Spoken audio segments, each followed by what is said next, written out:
திருப்பூர் அவிநாசி கருணாம்பிகையம்மன் உடனமர் அவிநாசி லிங்கேஸ்வரர் கோயில் கும்பாபிஷேக விழா விநாயகர் பூஜையுடன் தொடங்கப்பட்டது.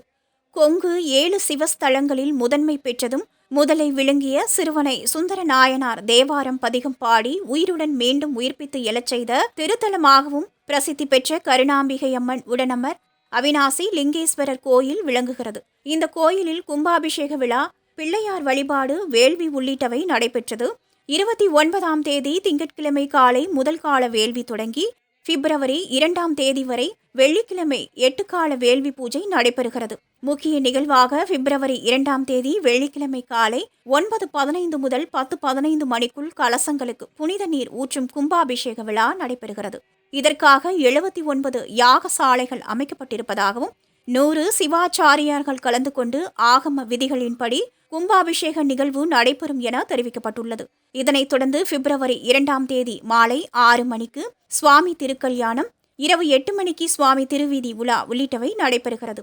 திருப்பூர் மாவட்டத்தின் மிக பிரசித்தி பெற்ற கோவில் என்பதால் திருப்பூர் மட்டுமல்லாது அண்டை மாவட்டங்களிலிருந்து ஏராளமான பக்தர்கள் கும்பாபிஷேக நிகழ்வுக்கு வருகை தர இருப்பதால் பாதுகாப்பு உள்ளிட்ட அனைத்து விதமான ஏற்பாடுகளும் மேற்கொள்ளப்பட்டு வருகிறது.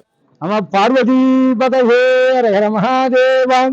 தென்னாருடைய சிவனே போற்றி, எந்நாட்டவர்க்கும் இறைவா போற்றி, ஏகம் பக்தரை எந்தாய் போற்றி. எல்லாம் வல்ல கருணாம்பிகை உடனமர் அவிநாசிலிங்க பெருமான் திருக்கோவில் மகா கும்பாபிஷேகமானது இன்றைய தினம் மகா கணபதி யாக வேள்வியுடன் துவங்கி தொடர்ந்து 29/1/2024 அன்று மாலை முதல் கால யாக பூஜையாக தொடங்கி 8 கால பூஜைகளாக நடைபெற்று 2/2/2024 அன்று மகா கும்பாபிஷேகமானது நடைபெற அவிநாசியப்பரின் திருவருளும் குருவருளும் கூட்டியுள்ளது.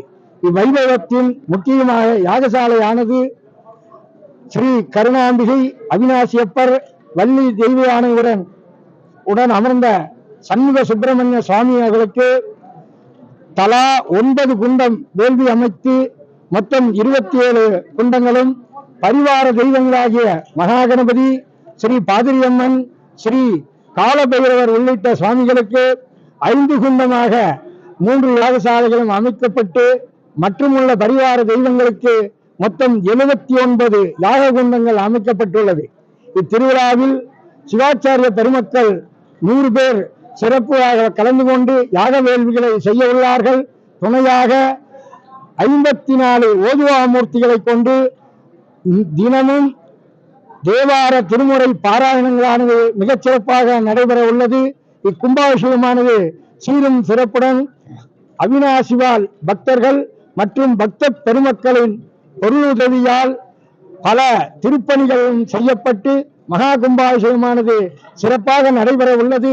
எல்லாம் வல்ல அவிநாசியப்பர் திருவருள் பெறவும் குருவருள் பெறவும் பக்த பெருமக்கள் அனைவரும் பெருந்திரளாக கலந்து கொண்டு கும்பாபிஷேகத்தை கண்டு களித்து திருவருள் பெற வேண்டி முப்போதும் திருமேனி வேண்டும் ஆதிசைவ சிவாச்சாரியார்களாகிய அவிநாசிவால் சிவாச்சாரிய பெருமக்களின் சார்பாக எல்லாம் வல்ல அவிநாசியப்பர் திருவடிகளை தொழுது வணங்கி உரைப்பார் உரை உணர்ந்து உள்ள வல்லார் தங்கள் உச்சியாய் அரைக்காடரவா ஆதியும் அந்தமும் ஆகினாய் உரைக்காடு சோலை புக்கலியூர் அவிநாசியே கரைக்கான் முதலையை பிள்ளை தரச் சொல்லு காலனையே காவாய் கனகத் திரளே போற்றி கைலை மலையானே போற்றி போற்றி.